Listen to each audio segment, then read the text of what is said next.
Que el Dios de paz, de toda gracia, de toda consolación, de todo amor, guarde sus corazones y pensamientos en Cristo Jesús en esta noche. Vamos a empezar la primera parte de esta conferencia titulada La vitamina espiritual. Y esta noche vamos a ver la vitamina T, que es la temperatura del creyente. Vamos a hacer un análisis, un diagnóstico, a ver cómo anda nuestra temperatura. Yo quisiera empezar este estudio con una pregunta. ¿Le ha pasado alguna vez que en ocasión de estar conversando con una persona, esta empieza a bostezar? Si es así, usted sabe entonces que esta es una situación incómoda y de mal gusto. Uno puede interpretar que la persona está aburrida con la conversación o que no le interesa para nada. Y de hecho, esta es una de las violaciones a la ética personal al relacionarnos con nuestros semejantes. Pues de la misma manera, un gran problema que existe entre los cristianos es bostezarle a Dios en la cara.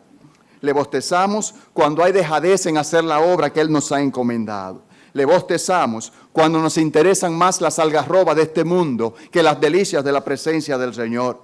Le bostezamos cuando dejamos de congregarnos como algunos tienen por costumbre. Le bostezamos cuando no hay fuego, ni celo, ni entusiasmo por las cosas suyas. La tragedia resultante es una iglesia poco entusiasta en un mundo cada vez más inclinado hacia el infierno.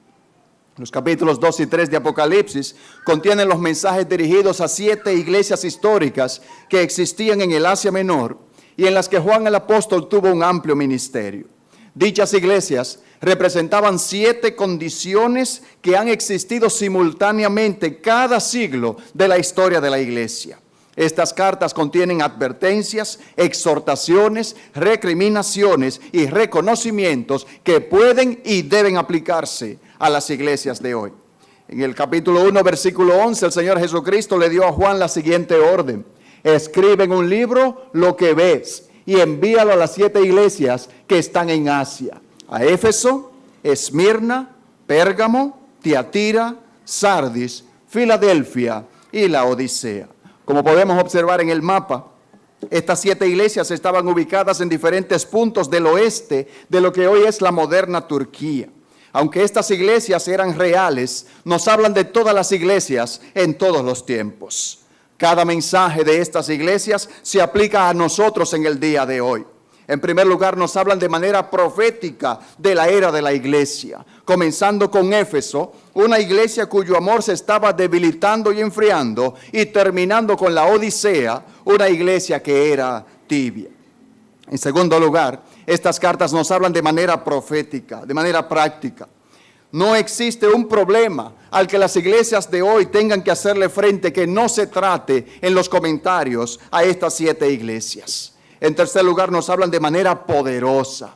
Apocalipsis 3:22 dice: el que tiene oído, oiga lo que el Espíritu dice a las iglesias. En cuarto lugar, nos hablan de manera presente. No se trata simplemente de lo que Dios ha dicho, se trata de lo que Dios dice en el día de hoy. Y por último, nos hablan de manera personal. No es lo que Dios dice en general, es lo que nos dice a nosotros de manera particular. A nosotros, la iglesia que Él ha comprado con la sangre preciosa de su Hijo derramada en la cruz. La iglesia se compone de personas tales como tú y como yo. Así que abramos, mi hermano, nuestros oídos, abramos nuestras mentes y nuestros corazones a lo que el Espíritu Santo tiene para nosotros en este mensaje. El mensaje que Cristo le dirige a la iglesia en la Odisea puede ser usado como un magnífico termómetro espiritual. Lo que el Espíritu dice a esta iglesia, lo dice también al creyente como individuo. Así que esta noche, como primera parte de la vitamina espiritual, vamos a ver cómo anda nuestra temperatura para las cosas de Dios. Leamos Apocalipsis capítulo 3, versículos 14 al 22. Y escribe al ángel de la iglesia en la Odisea: he aquí el amén, el testigo fiel y verdadero, el principio de la creación de Dios. Dice esto: yo conozco tus obras, que ni eres frío ni caliente. Ojalá fueses frío o caliente. Pero por cuanto eres tibio y no frío ni caliente, ¿qué va a pasar? Te vomitaré de mi boca. ¿Por qué? Porque tú dices: yo soy rico y me he enriquecido y de ninguna cosa tengo necesidad, y no sabes que tú eres un desventurado, miserable, pobre, ciego y desnudo. Por tanto, yo te aconsejo que de mí compres oro refinado en fuego para que seas rico, y vestiduras blancas para vestirte, y que no se descubra la vergüenza de tu desnudez, y unge tus ojos con colirio para que veas. Versículo 19, yo reprendo y castigo a todos los que amo. Sé pues celoso y arrepiéntete. He aquí, yo estoy a la puerta y llamo. Si alguno oye mi voz y abre la puerta, entraré a él y cenaré con él y él conmigo. Verso 21, al que venciere, le daré que se siente conmigo en mi trono, así como yo he vencido y me he sentado con mi Padre en su trono. El que tiene oído, oiga lo que el Espíritu dice a las iglesias. Repítalo conmigo. El que tiene oído, oiga lo que el Espíritu dice a las iglesias. Durante el Imperio Romano, la Odisea llegó a ser la ciudad más rica del Asia Menor. Estaba bendecida por una tierra fértil y por tanto poseía ricos pastos para la crianza de ovejas. Los ganaderos cruzaron cuidadosamente los animales y así lograron la producción de una lana negra, suave y brillante, que tenía gran demanda. Así que se hicieron ricos con la venta de este producto. La Odisea era también conocida por su escuela de medicina. Producía un ungüento con propiedades para curar enfermedades de los oídos y un colirio frigio para las enfermedades de la vista. La Odisea, como si fuera poco, también era un centro bancario importante y próspero, de manera que la ciudad era famosa, rica y muy visitada. Los laodicenses estaban tan orgullosos de su riqueza que cuando un terremoto devastó la ciudad en el año 60 después de Cristo, ellos rechazaron la ayuda del Imperio Romano y reconstruyeron su ciudad con sus propios recursos. Y ese orgullo de los laodicenses se reflejaba también en la iglesia levantada allí.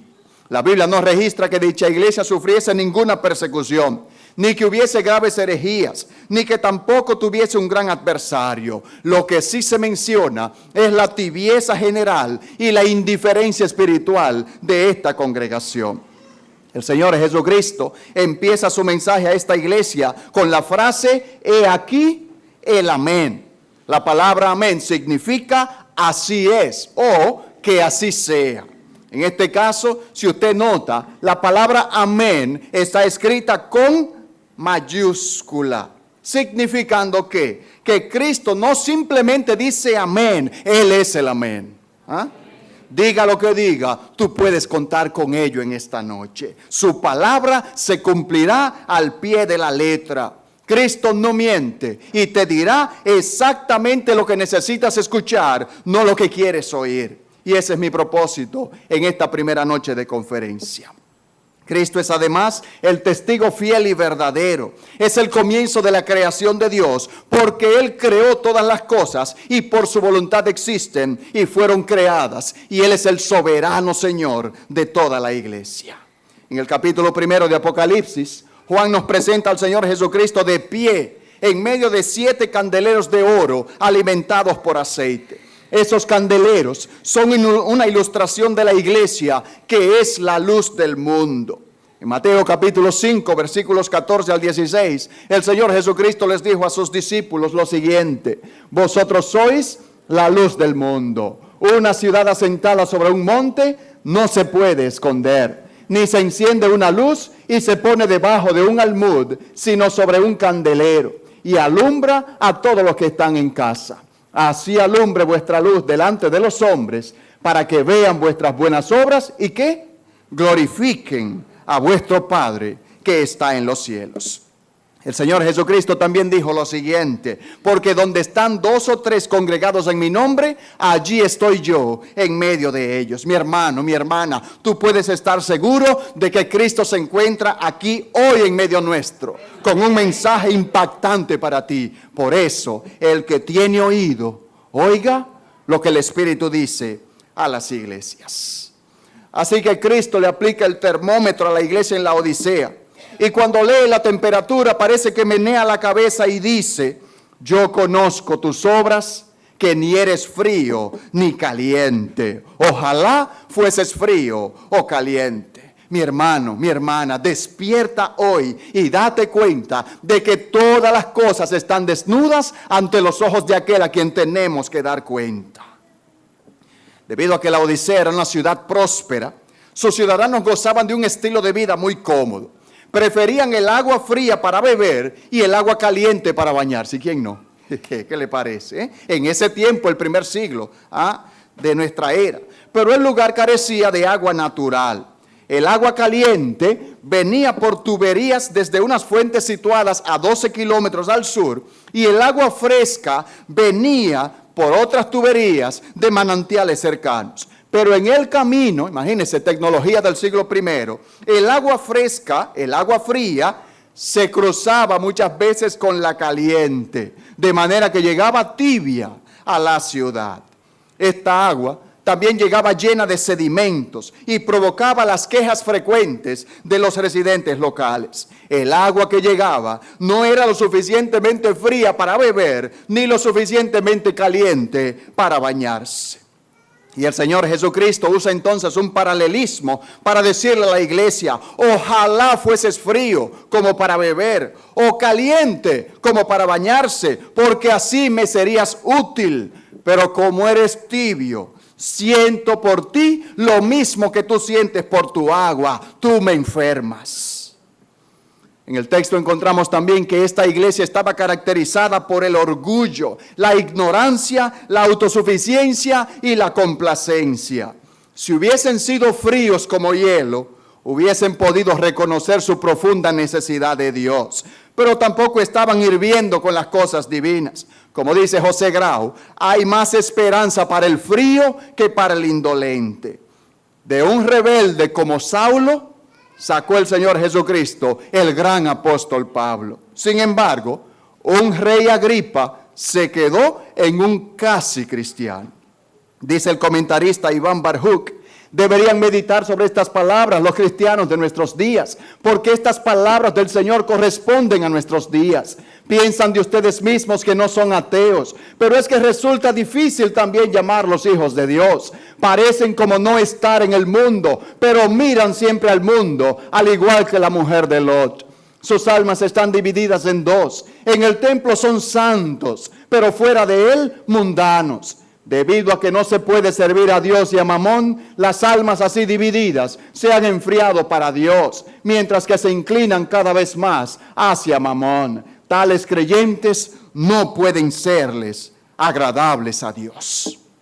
El calificativo de tibio sugiere que los cristianos en la Odisea eran lo suficientemente tibios como para llevar a la gente a pensar que eran una iglesia de Dios, pero eran tan repugnantemente tibios en las cosas divinas que le causaban asco al Altísimo.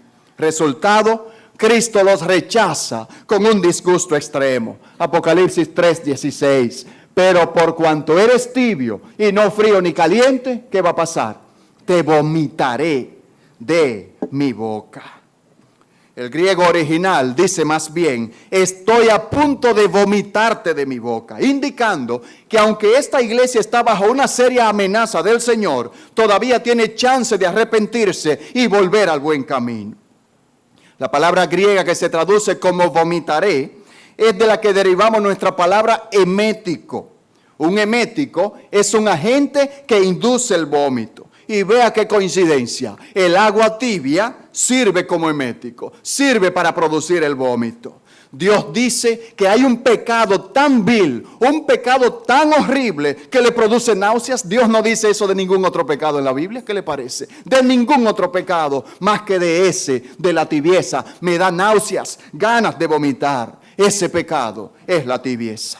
La tibieza es un poquito frío como para estar caliente y un poquito caliente como para estar frío.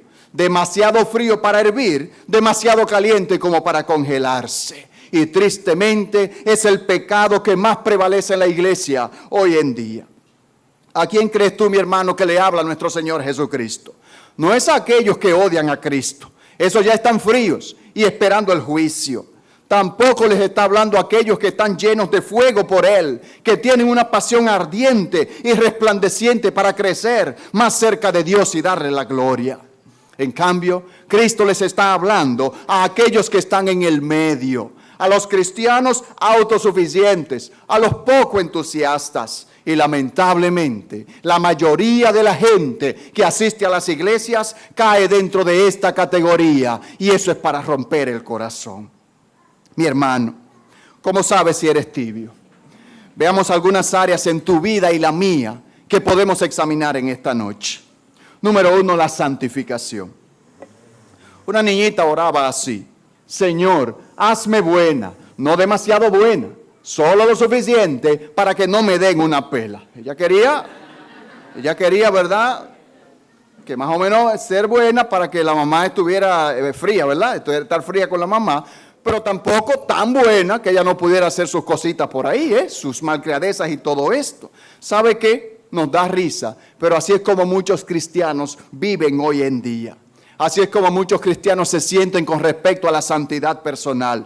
Piensan que eso está pasado de moda. Y Jesús conocía muy bien a esta clase de gente cuando les dijo a esa indiferencia: hipócritas, bien profetizó de vosotros Isaías, como está escrito: este pueblo de labios me honra, mas su corazón está lejos de mí. Mi hermano, te pregunto, mi hermana, ¿tienes tú el deseo de ser personalmente santo delante de Dios para honrarlo con tu vida? Puede ser que cantes de manera gloriosa los domingos en la iglesia, pero la pregunta vuelve: ¿hay celo en tu corazón por la santidad de Dios?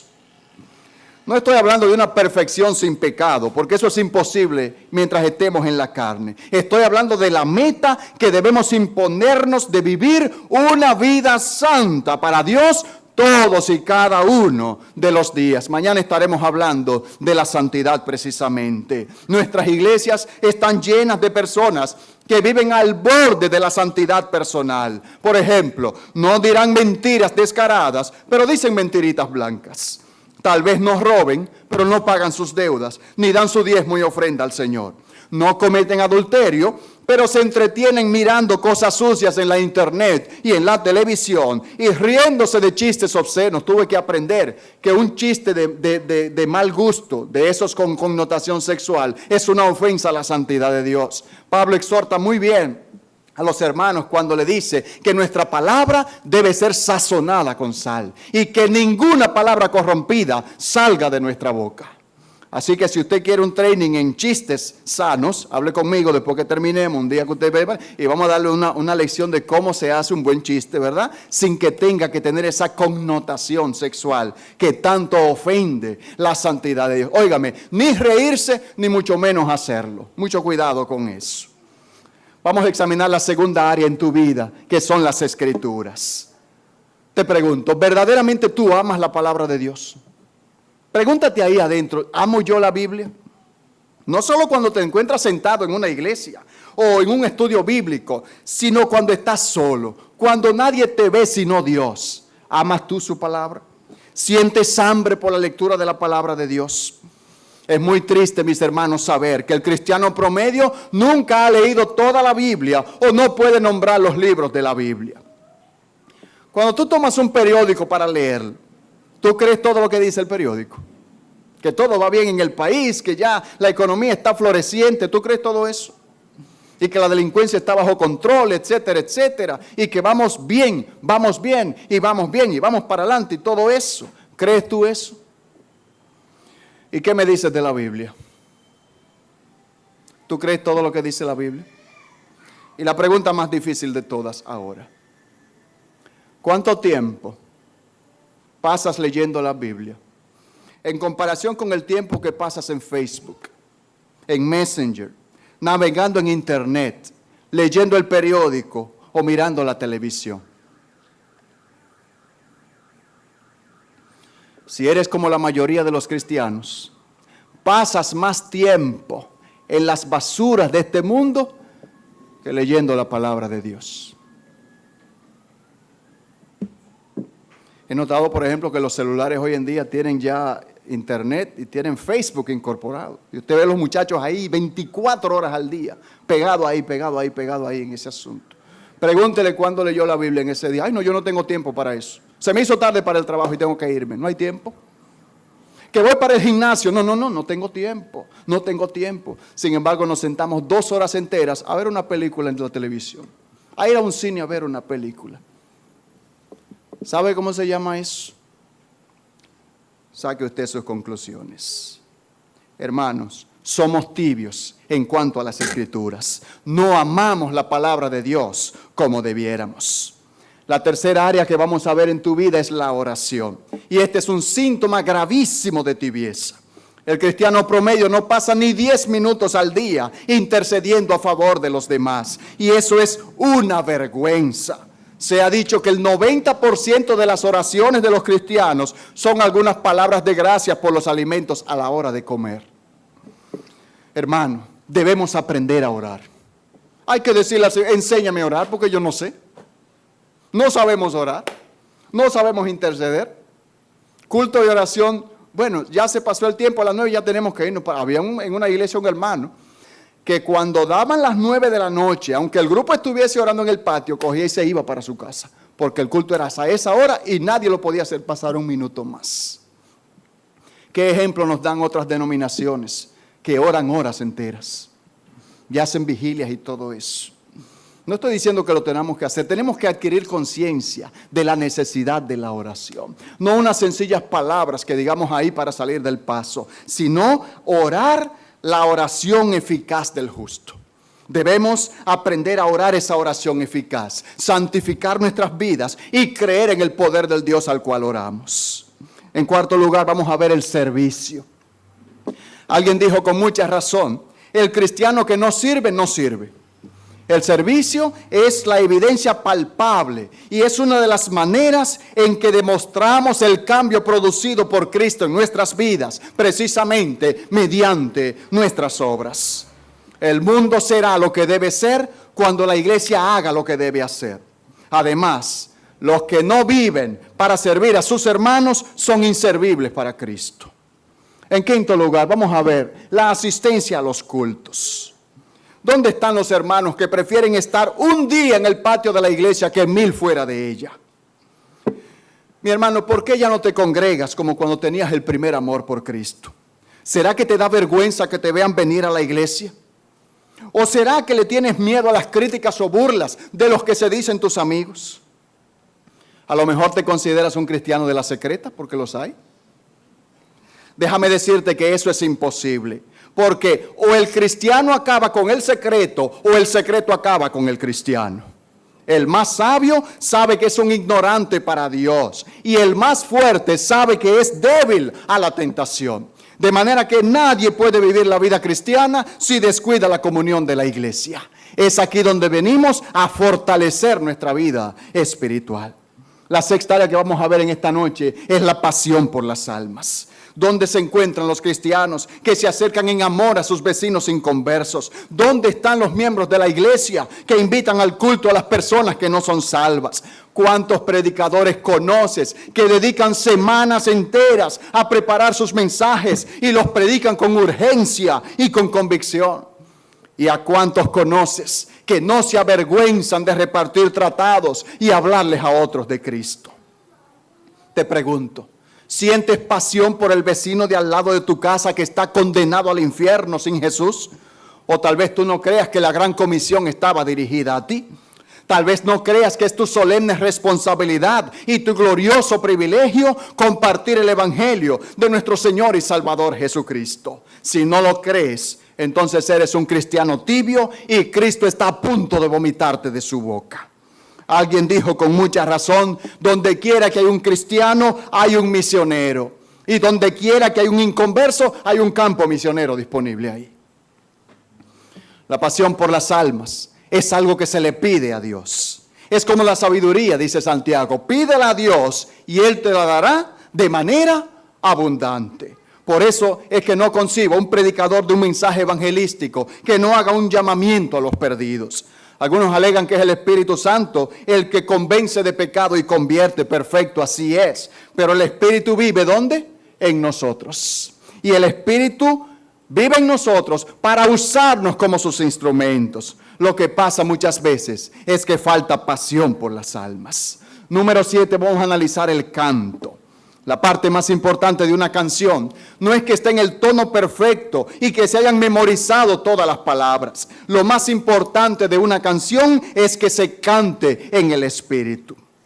Dicho esto, ninguna persona que no esté llena del Espíritu Santo debiera cantar en un coro, ni tocar un instrumento, ni cantar en un grupo de alabanza o cantar a solas. El requisito para cantar está en Efesios capítulo 5, 18 y 19. No os embriaguéis con vino, en lo cual hay disolución. Antes bien que, sed llenos del Espíritu. ¿Cómo? Hablando entre vosotros con salmos, con himnos y cánticos espirituales, cantando y alabando al Señor en vuestros corazones. Eso significa que debemos cantar con alegría. Deberíamos cantar con ánimo, deberíamos cantar con sentimiento, deberíamos cantar con lágrimas si es posible. ¿Sabe por qué? Porque nuestro canto debe bendecir a la gente, debe contagiarlos, debe exhortarlos y debe advertirles. La octava área que vamos a ver en esta noche es el testimonio tuyo. A algunos les da vergüenza llevar su Biblia al trabajo y ponerla encima del escritorio. Algunos se avergüenzan del Señor Jesucristo, que ni siquiera inclinan sus cabezas para dar gracias por la comida en un restaurante público. Porque me van a ver. Yo no quiero que me vean y que me identifiquen como cristiano. ¿Qué dice Cristo con relación a aquel que se avergüenza de Él en este mundo? Yo me avergonzaré de Él frente a mi Padre y a todos los santos ángeles. Mi hermano, ten mucho cuidado, porque esas palabras son para nosotros hoy en día. ¿Por qué nuestro Señor dice, ojalá fueses frío o caliente? ¿Sabes por qué? Porque Cristo prefiere tenerte en contra que fingiendo que lo amas con un corazón tibio. Los cristianos tibios han hecho más daño a la causa de Cristo que todas las prostitutas, que todas las meseras, que todos los pornógrafos y que todos los traficantes de drogas juntos. ¿Sabes por qué? Porque los cristianos tibios traicionan a Cristo, ya que son la excusa para los pecadores. ¿Cuántas veces no nos topamos con personas que dicen que no se convierten por el mal testimonio de un cristiano tibio? Una vez pasé una gran vergüenza con una ex compañera del liceo, cuando al hablarle del evangelio me respondió con el ejemplo de un líder de una iglesia que invitaba a su hermana a que se fueran a Cuba de fin de semana, estando él casado con una mujer temerosa de Dios. ¿Qué yo tuve que hacer? Quedarme con la boca callada. Es lo más que uno puede hacer en ese momento. Nada puede uno hacer para contrarrestar un testimonio de un cristiano tibio como ese. La novena área que vamos a ver es el diezmo y la ofrenda. Debo aclarar, siempre lo digo, que obligar a los hermanos a ofrendar y a diezmar es antibíblico y es hasta abusivo. Eso es algo muy personal, eso es algo muy individual, eso es algo íntimo entre tú y Dios. Ahora bien, dicho esto, debo decir que el dinero es un excelente termómetro espiritual. ¿Sabe por qué? Porque con el dinero podemos adorar a Dios, ¿sí o no? ¿Por qué cree usted que recogemos la ofrenda después de la Santa Cena? Es porque es parte de la adoración a nuestro Dios. ¿Con qué lo vamos a adorar? ¿Con 20 pesos mascados? ¿Cuando ganamos miles? ¿O vamos a honrar a Jehová con las primicias de todos nuestros frutos?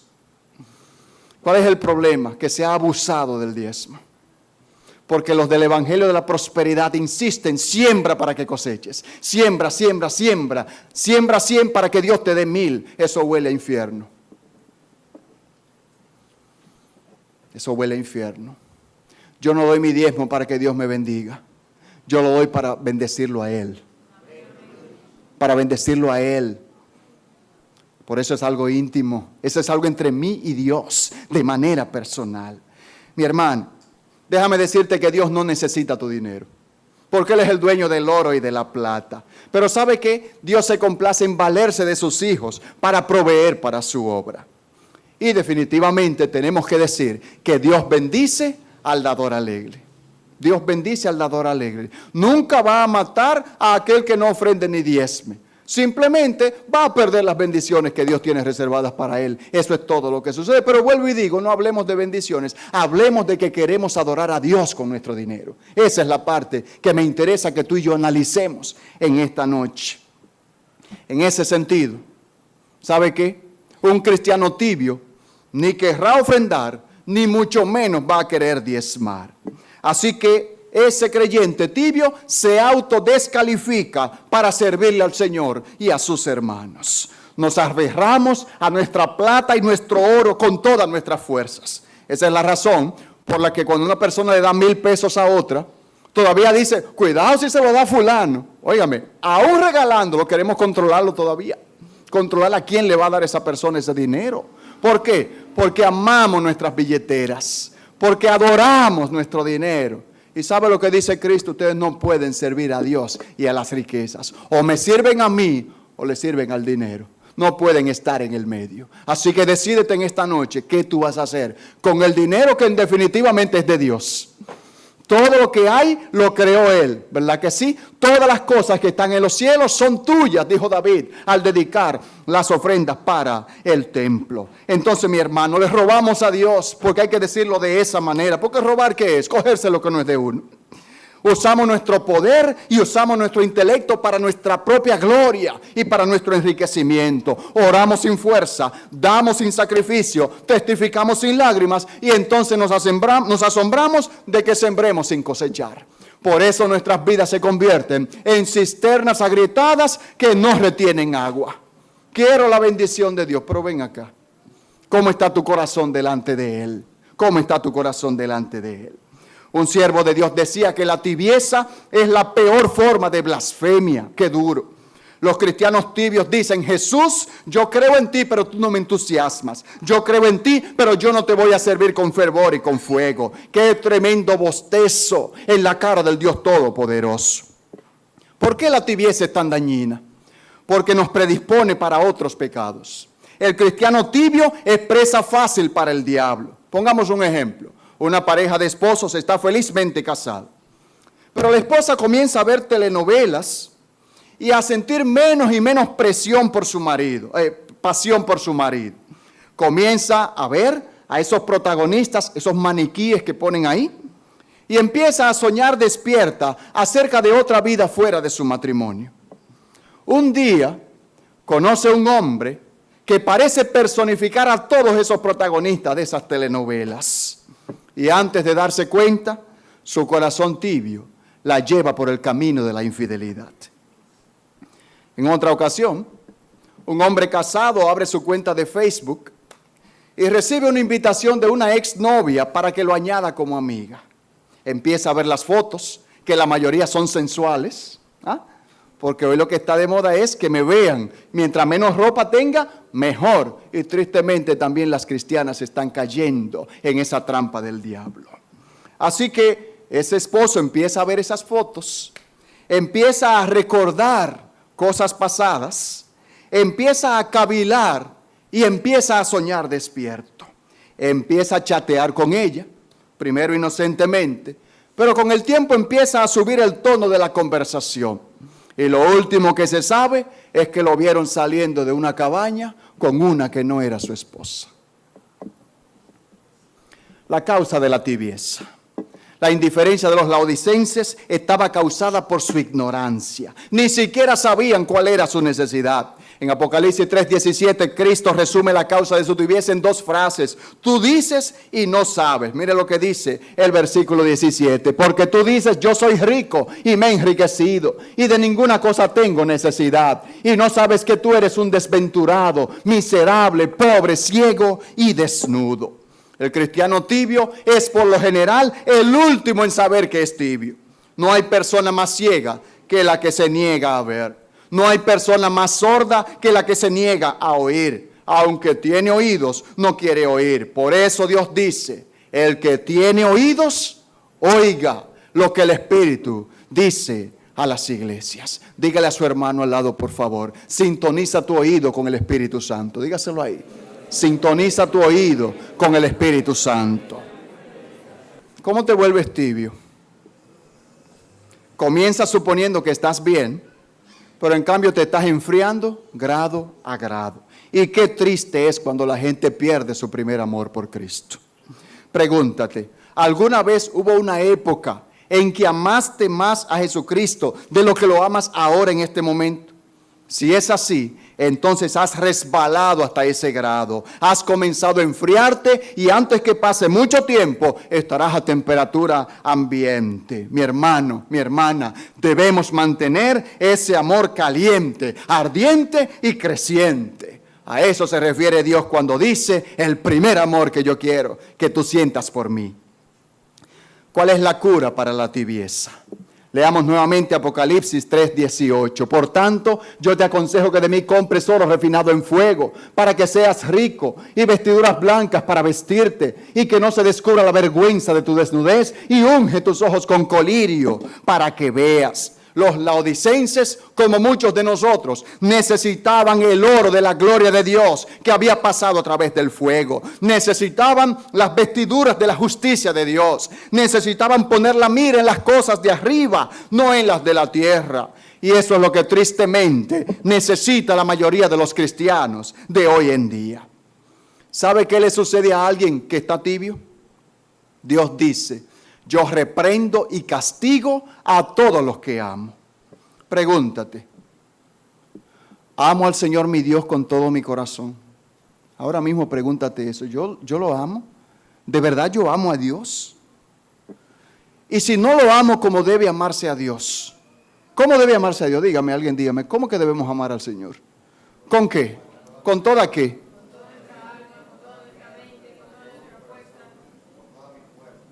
¿Con todo nuestro bolsillo también? Si es posible, también, ¿verdad que sí? Con todo, amar a Dios, amar a Dios. Si no estás amando a Dios así, ¿estás dispuesto a arrepentirte en esta noche y empezar a renovar ese primer amor? Porque si no lo haces, Él te va a castigar, Él te va a reprender. Tú no puedes entrar muy campante al cielo en una condición tibia sin que Dios te salga al encuentro y te castigue primero. No es verdad. Y eso es prueba de su amor por ti, ¿verdad que sí? Porque Dios al que ama, lo disciplina. Al que ama, lo reprende. Pero no tiene que ser así. ¿Y por qué yo tengo que esperar el castigo de Dios antes de rectificar mi actitud tibia frente a Él? Por eso, su palabra dice: arrepiéntete de tu tibieza. La tibieza no es debilidad, es perversidad. La tibieza no es un pecado pequeño, es un gran pecado. Si el mandamiento más grande es amar a Dios con todo el corazón, entonces ¿cuál es el pecado más grande? No amar a Dios con todo el corazón. De hecho, nuestro Señor dice que en los últimos días la tibieza será la condición general de toda la iglesia o de la iglesia promedio. Y el Señor dice con gentileza: he aquí, yo estoy a la puerta y llamo.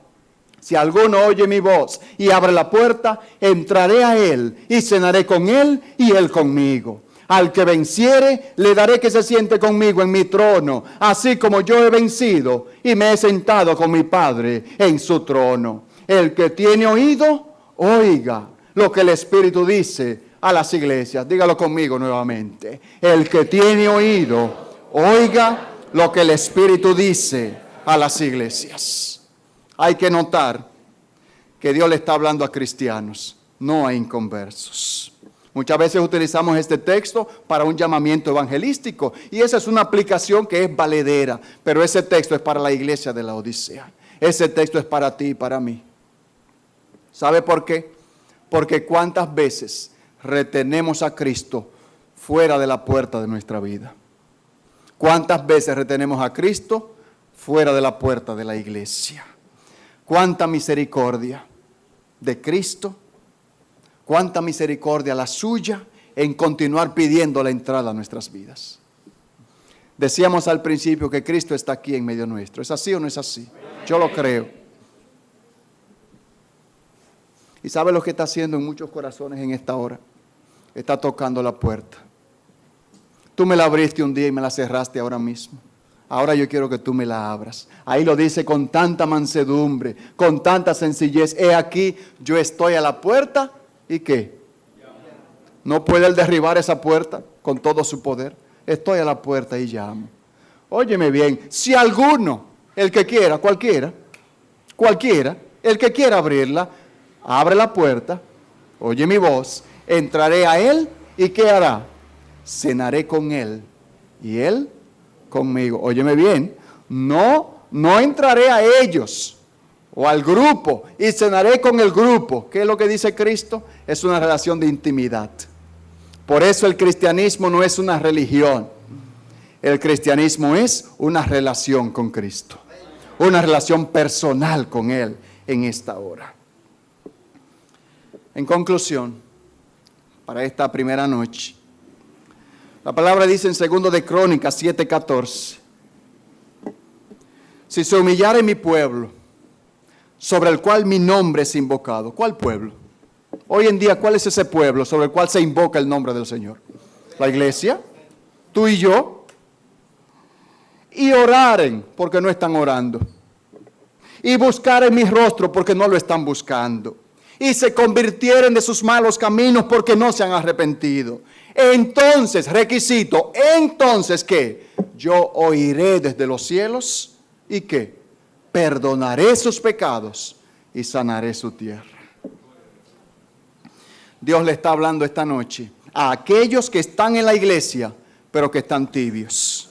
Él te dice ahora, estoy llamando a la puerta de tu corazón. Por favor, déjame entrar. Qué amoroso es el Señor. Cuánto te ama, aunque seas tibio. Entonces, es hora de calentarte. No dejes pasar este momento. Hazle de nuevo, mi hermano, el Señor de tu vida. Y quiero dirigirme a cualquier persona que esté invitada en esta noche, que todavía no tiene a Cristo. Imagínate si eso lo dice Cristo con relación a sus hijos, cómo los reprende y los castiga. ¿Qué le sucederá a aquella persona que insiste en rechazar la salvación que Él solamente ofrece? Al cristiano le dice, yo estoy a la puerta y llamo. Si alguno oye mi voz y abre la puerta, entraré a él y cenaré con él y él conmigo. Pero ¿sabe lo que va a pasar con aquel que continuamente resiste entregar su vida a Cristo? Llegará un día en que lamentablemente Él dirá, apártate de mí, no te conozco. ¿Sabe dónde? Al fuego eterno preparado para el diablo y para sus ángeles. Si alguna persona en esta noche se ha dado cuenta de que no tiene salvación y quisiera abrazar esa salvación en esta noche, necesitas entender algunas cosas. Primero, eres pecador. Estás alejado de la comunión de Dios. Estás bajo condenación. La buena noticia es que el que oye la voz de Cristo, el que le cree al que lo envió, ¿sabe qué? Tiene vida eterna. Y no vendrá a condenación, sino que ha pasado de muerte a vida. Tú puedes recibir esa vida eterna aceptándole a Él, el único dador de esa vida. Mi hermano, yo no sé cuántos de ustedes están dispuestos a orar conmigo en esta hora una oración de perdón. Pablo decía, Cristo murió por todos los pecadores, de los cuales yo soy el primero. Así que en esta hora yo tengo necesidad de arrepentimiento. Estamos equivocados con eso de que el arrepentimiento es solo para los inconversos. El arrepentimiento es para la iglesia también. ¿Verdad que sí? ¿Por qué no te pones en pie un momento? Vamos a hacer una oración. Yo quisiera pedir a mi hermano Cosme, si nos dirige al pueblo en esta oración de humillación y de perdón y de restauración en esta noche.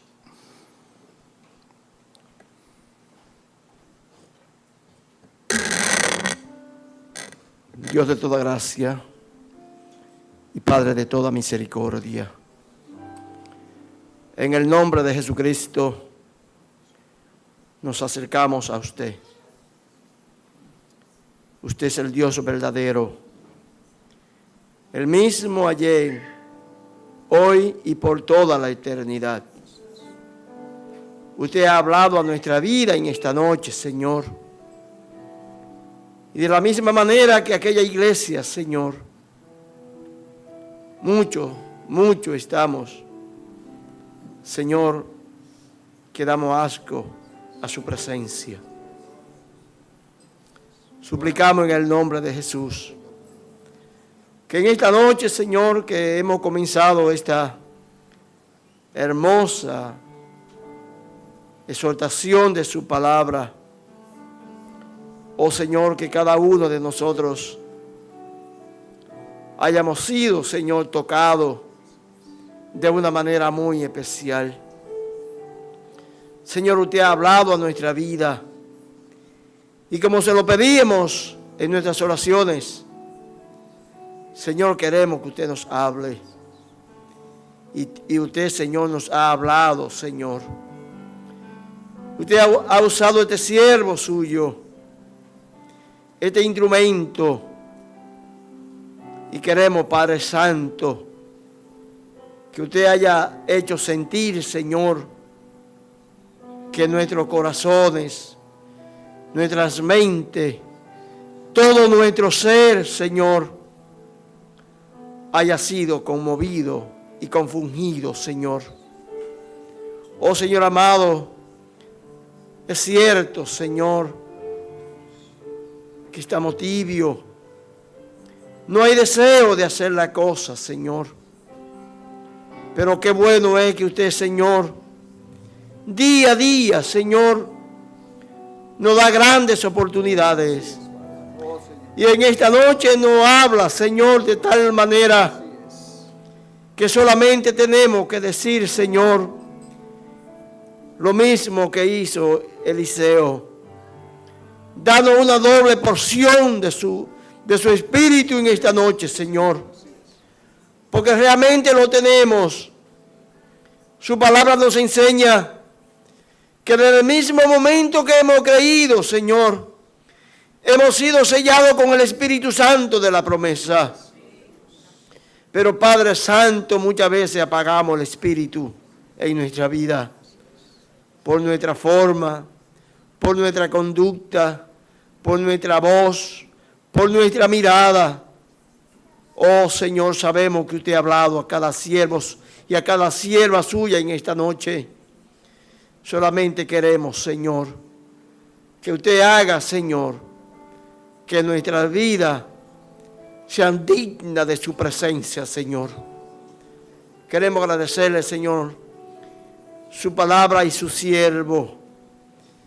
Y queremos que mañana, Señor, el grupo se multiplique, Señor, para que usted siga hablando a nuestra vida, Señor, de una manera tan especial como lo ha hecho en esta noche. Sígase glorificando y siga hablando a nuestra vida. Le necesitamos, Señor.